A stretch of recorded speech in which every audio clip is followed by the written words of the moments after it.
Ladies and gentlemen, welcome to Dev Diary. Cute little battles shall continue as we return to our mini monster madness to add even more chaos to the existing chaos. The last time we added a few starter monsters which in no way infringed on any existing products whatsoever. It also featured attacks, some of which were elemental in nature, again totally not inspired or lifted from any existing products and totally original. And today we're expanding on those basics with even more monsters, attacks, and mechanics. But first, hey, if you enjoyed today's chaos, be sure to leave a like and definitely subscribe if you're new to the channel. I do fun game dev stuff here every single week, so turn on notifications to never miss future episodes for this and many other projects going on. Now with that out of the way, let's get to some of that chaos, shall we? Let's start with a new monster which we're currently calling Chan. It's a slow egg-shaped creature, normal in type,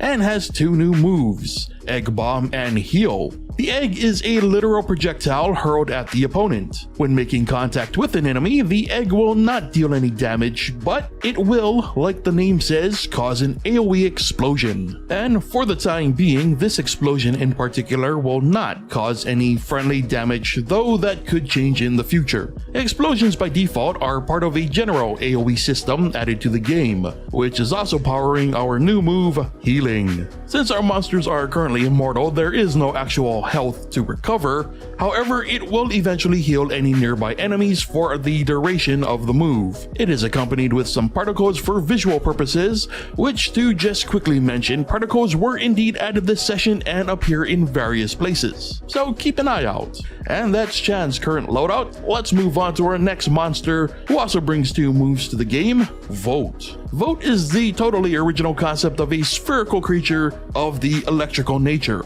Vote's moves are Zap and Boom. First, the Boom attack is similar to the Egg Bomb, only it's a general AoE that works based on distance instead of a projectile. Also, any user of the Boom attack has a temporary recharge state which prevents them from moving, making the move incredibly effective but also come at the risk of vulnerability. As for Volt's Zap attack, it's nothing too crazy. It's considered a melee attack in that it's a short range, but it comes with the biggest addition made this session, status effects. Currently, there are 4 different status effects: Burn, Freeze, Poison, and Stun. Zap, being electrical in nature, has the chance to stun an enemy, which is one of many new variables added to our move list guide. The stun attack will stop a monster from moving or attacking for a certain period of time. Inflicting burns on a target will slowly damage said target over a fixed rate, and unfortunately we currently don't have any moves that cause freeze or poison, but their effects have been coded. Freezing a target will simply slow its movement speed, and we'll see if this needs to be expanded later.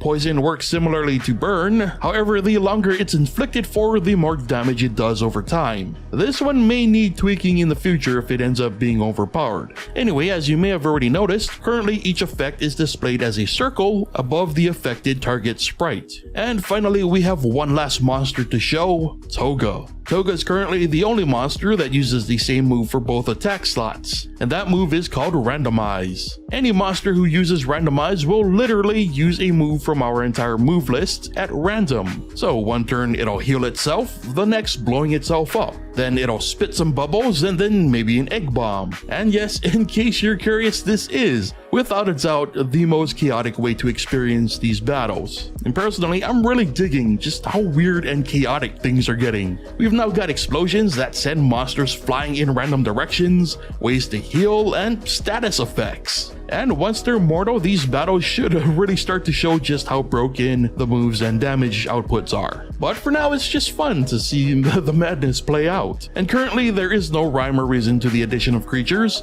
Most are simply just being added based on the moves that I'm looking to add next. And as it stands now, we've got a pretty solid foundation to work from, so hopefully adding new moves shouldn't be too difficult. So with that said, I'd love to know what you think of the new moves and creatures and what you'd like to see added in a future episode. Or whatever else is on your mind, leave it in the comments. And if you would like to play a few other games that have been featured on the channel previously, or want early access to the weekly game dev videos, subscribe to my Patreon. With that said, brings us to the end of today's Dev Diary, so thank you so much for watching, and I'll see you next time.